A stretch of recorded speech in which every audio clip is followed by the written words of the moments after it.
Assalamualaikum warahmatullahi wabarakatuh.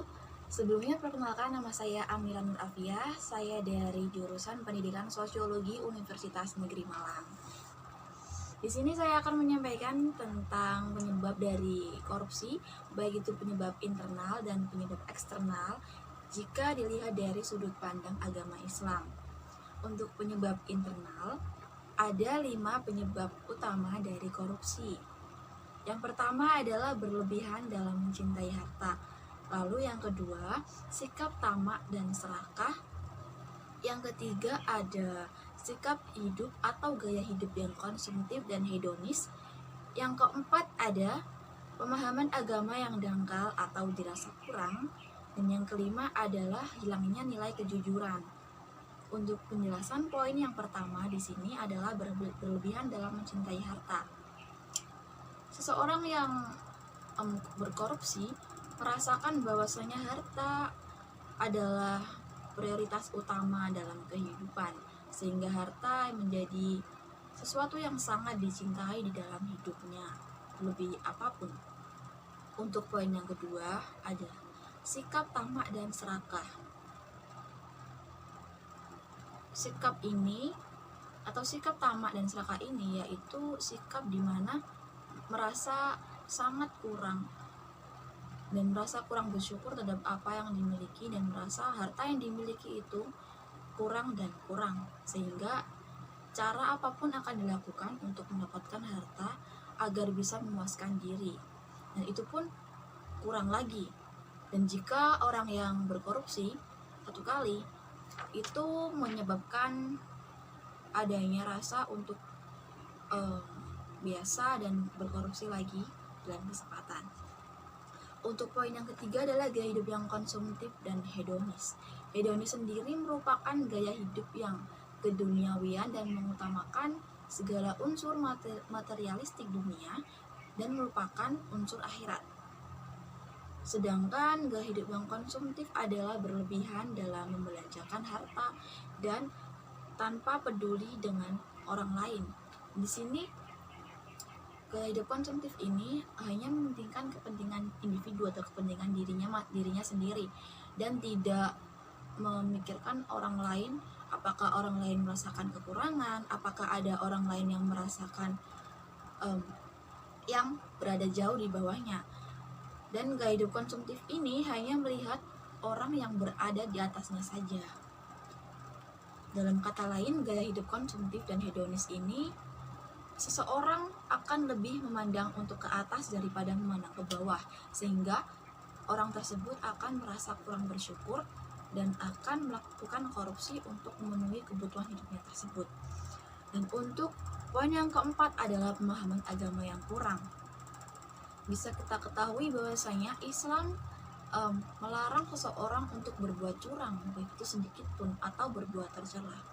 Sehingga jika seseorang pemahaman agamanya kurang, maka akan melakukan tindakan tersebut, dan orang yang imannya dirasa kurang kuat akan melakukan segala sesuatu yang akan dikehendaki untuk memuaskan keinginannya atau memenuhi kebutuhan dari gaya hidup yang konsumtif tadi. Untuk poin yang kelima adalah hilangnya nilai kejujuran. Pentingnya nilai kejujuran dalam Islam dijelaskan dalam sabda Rasulullah SAW yang artinya, katakanlah hal yang benar walaupun itu pahit sekalipun. Dari sabda ini bisa kita simpulkan bahwasanya kejujuran itu sangat diutamakan dalam Islam. Walaupun kejujuran itu sangat jauh dari ekspektasi kita, walaupun kejujuran itu sangat menyiksa kita, pada dasarnya kejujuran itu harus kita ungkapkan karena sesuai dengan kenyataan dan merupakan tuntunan dalam Islam untuk mengatakan segala hal yang berkaitan dengan kejujuran, baik itu kita mengatakan maupun kita melakukan suatu perbuatan yang mengandung nilai kejujuran. Itulah faktor internal dari seseorang yang melakukan korupsi. Selanjutnya saya akan menjelaskan tentang faktor eksternal dari seseorang yang melakukan korupsi. Sebelumnya, faktor eksternal merupakan faktor yang berasal dari luar individu, sehingga seseorang itu akan melakukan korupsi. Untuk penyebab eksternal di sini ada 3 penyebab. Yang pertama adalah adanya kesempatan dan sistem yang rapuh. Yang kedua adalah faktor budaya, dan yang ketiga adalah faktor kebiasaan dan faktor kebersamaan. Untuk poin yang pertama yaitu adanya kesempatan dan sistem yang rapuh. Sistem yang rapuh baik dimanapun atau di instansi pemerintah sekalipun memberikan kesempatan bagi seseorang untuk melakukan korupsi. Hal ini dilakukan karena korupsi dirasa hal yang bisa dilakukan di berbagai kesempatan selama kesempatan itu memadai untuk melakukan korupsi. Sistem yang rapuh ini dimanfaatkan seseorang untuk melakukan korupsi. Bagaimana bisa? Karena pada dasarnya sistem di Indonesia ini merupakan sistem yang lemah jika dibandingkan dengan negara-negara lain, baik itu untuk penanganan korupsi maupun untuk hukuman dari korupsi itu sendiri. Untuk poin yang kedua adalah faktor kebudayaan. Seperti yang kita ketahui bahwasanya korupsi merupakan hal yang membudaya di negara kita, dan itu merupakan hal yang dianggap lumrah jika memiliki jabatan atau posisi yang tinggi. Jika seseorang berada di suatu jabatan yang tinggi dan tidak melakukan korupsi, maka orang tersebut akan dinilai orang yang bodoh karena tidak bisa memanfaatkan peluang yang ada.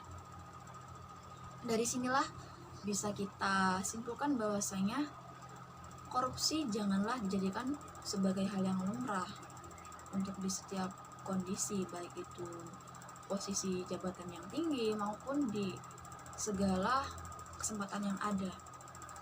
Korupsi bukanlah hal yang patut untuk dibudayakan, dan korupsi merupakan hal yang patut untuk diberantas. Untuk penyebab korupsi dari faktor eksternal yang ketiga adalah faktor kebiasaan dan kebersamaan. Pejabat yang melakukan korupsi atau pelaku yang melakukan korupsi tentunya tidak melakukan itu sendirian. Pasti ada kaki tangan yang membantu jalannya korupsi tersebut. Jadi inilah yang harus diperbaiki dari sistem di negara kita. Seharusnya korupsi tidak menjadi hal yang patut untuk dilakukan, dan hal yang bukan merupakan hal untuk dilakukan berdasarkan asas kebersamaan ya. Karena pada dasarnya korupsi merupakan perbuatan tercela yang sangat dilarang agama Islam. Demikian apa yang dapat saya sampaikan. Mohon maaf apabila ada salah kata maupun salah dalam penyampaian. Karena hal ini saya berdasarkan dengan asumsi saya dan juga berdasarkan dengan informasi-informasi yang sudah saya dapat sebelumnya. Terima kasih. Wassalamualaikum warahmatullahi wabarakatuh.